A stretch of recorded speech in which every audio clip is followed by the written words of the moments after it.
Camp King in Oberursel near Frankfurt is one of the most important American intelligence posts during the emerging Cold War. In particular, information about the Soviet Union and the states of the Eastern Bloc is gathered here. After fleeing from the East, Fritz Menzer and his family arrive here in summer 1949.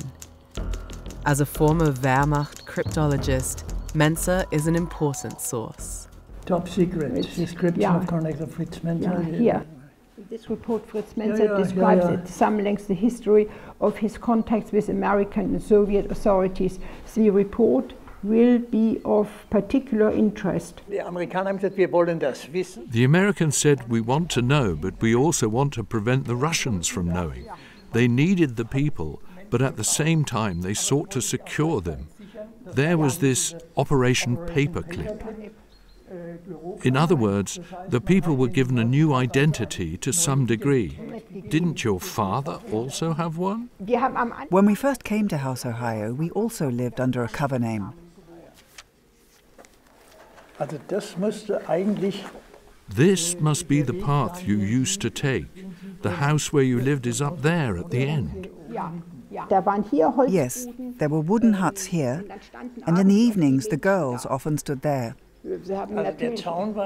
The fence was here? Yes, and that's the entrance. That was called European Theatre Military Intelligence Center.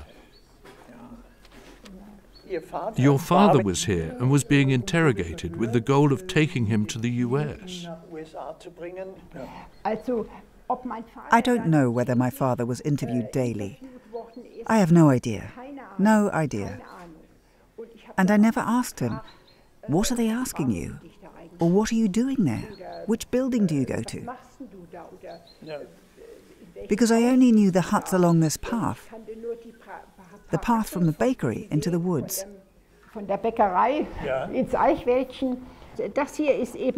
This is what I saw from House Ohio. And actually, really just the turret. What Gudrun Jackson thinks is a church as a child is actually the American officers' clubhouse.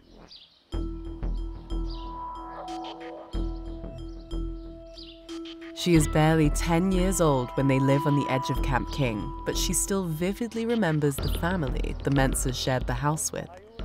The neighbors are called Detman. Young Gudrun experiences the relationship between the adults as strained. I always had the impression that my father was a very friendly man. However, they never talked to the Detmans. I don't know if Detman felt deference towards my father because he had invented something. I have no idea what the Americans had informed Mr. Detman about my father. But it is precisely the other way around. It is Mr. Detman who is doing the informing. Documents released by the NSA reveal that it is Detman's job at Camp King to gather information about his former Wehrmacht intelligence colleagues.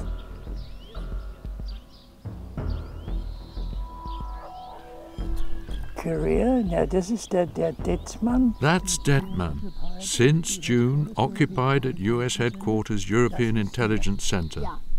That is here. Chief cryptoanalyst for Russia, personal matters of German members of signal intelligence. Your father was one of them. Yes, yes. So Detman was a spy. Ja, das geht aber tiefer. Yes, but it goes beyond that. A spy produces secret papers and pictures, but Detman also wanted to know why and what for. What are the connections? Who else is involved? The most profitable sources for finding something out. And what did he say about my father? Oberinspektor, gute Allgemein. Chief Inspector, good general education, very good technical man. Throughout great practical and theoretical experience. Kein Wissenschaftler? Not a scientist, but a real natural talent. That's true. That's right. But that's what I mean. That's not espionage. It's reconnaissance that goes into the connections, the personal relationships, and the deeper backgrounds or causes.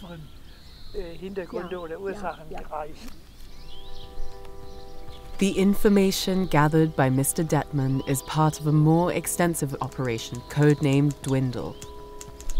This is the method used by the US to recruit German cryptologists.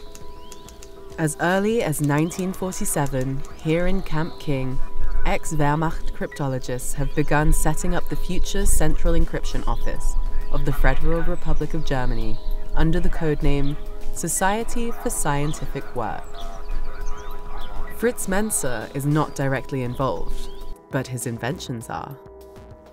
Further developments of cipher device 41 are therefore evident in the machines of the post-war period.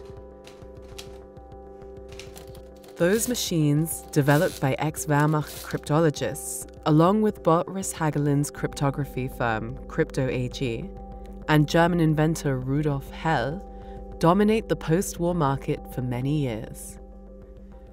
But what becomes of Fritz Menzer himself?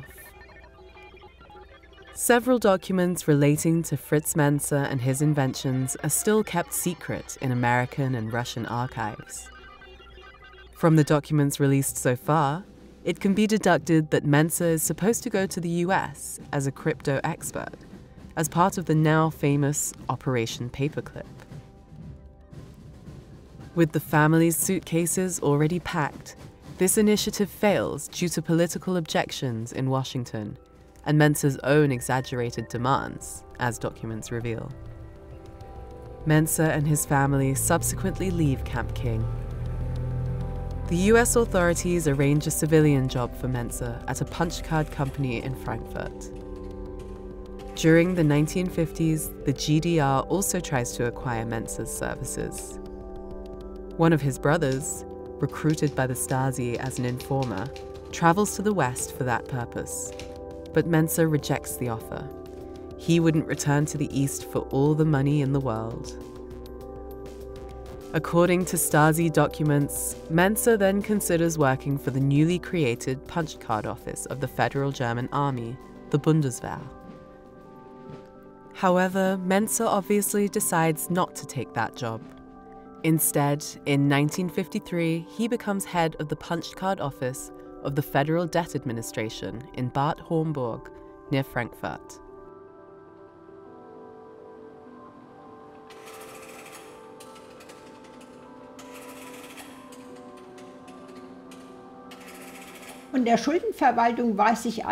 Actually, I know relatively little about the Debt Administration Office.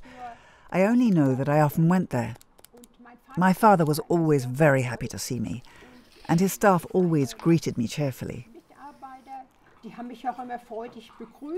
And my father would show me these very long machines, and the cards would fly through them. The office was apparently very small at the beginning, and then he greatly expanded it.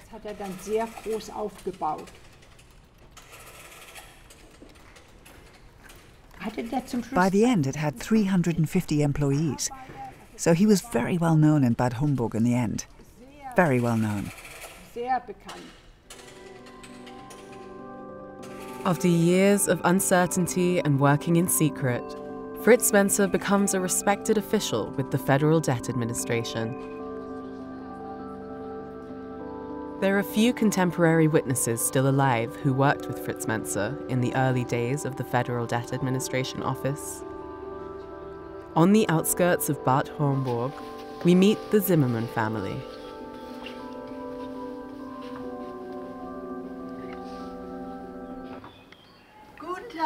Good afternoon, Gudrun. Hildegard. I expect you'll recognize this one here. Who is it? Is it Heuss? Yes, Heuss, the German president. As a student, Wolfgang Zimmermann worked in Fritz Menzer's punch card office. Later on, he became a close friend. I was the smallest cog in the wheel of the punched card department, though. You were also much younger at that time. Yes, and my memories of that time in the punched card office are very positive. And they are closely connected with your father. We worked in shifts. So day and night. Day and night. And those machines ran day and night. Yes, day and night, because there was a great need for speed. The land register, which the Russians had destroyed, to put it that way, had to be reconstructed, and it was your father who orchestrated that.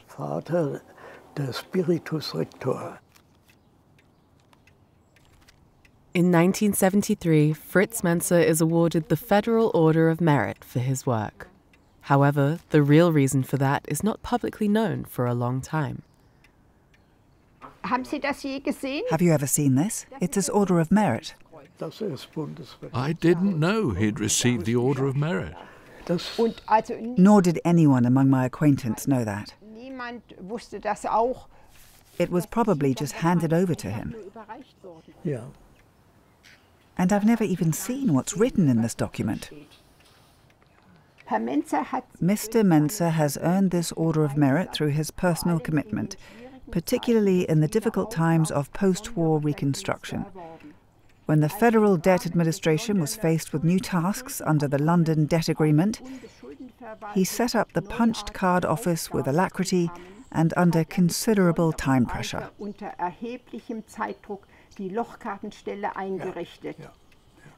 So he even set up the punched card office himself. Yes, that was down to him.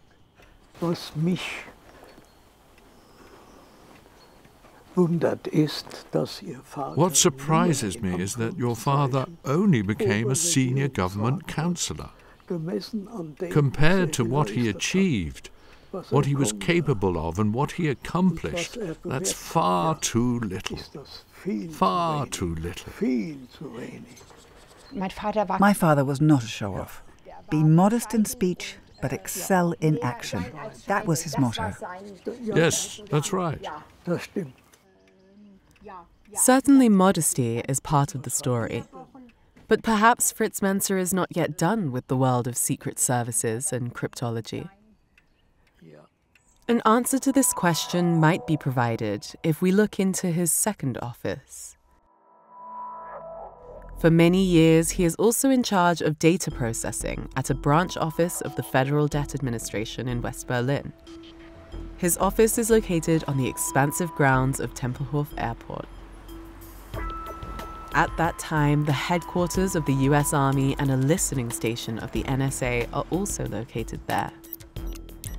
There is no clear, unambiguous evidence of collaboration, but there are some hints. In January 1961, well after Menzer's time at Camp King, the US Army's intelligence service, INSCOM, makes a name trace request asking about Fritz Menzer. However, those documents are still classified.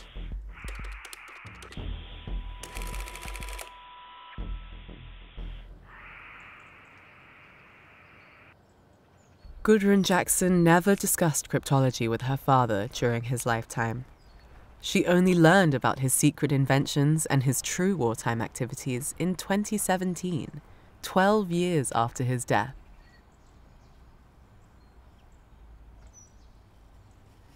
Is it possible her father took more secrets with him to the grave?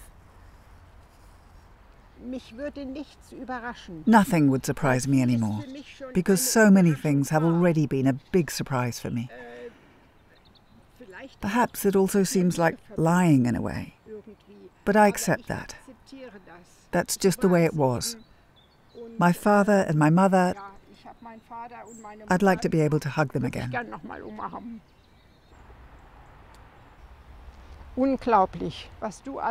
It's incredible what you achieved in your life.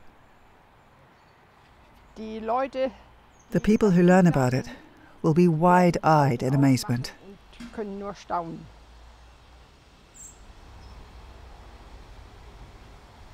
Fritz Menzer's life remains a mystery, with many puzzles. Perhaps a few more secrets will be revealed. More information about his inventions may come to light as more German, American, and Soviet documents become available in the years to come. One thing's for sure, Fritz Menzer was an extraordinary inventor and cryptologist.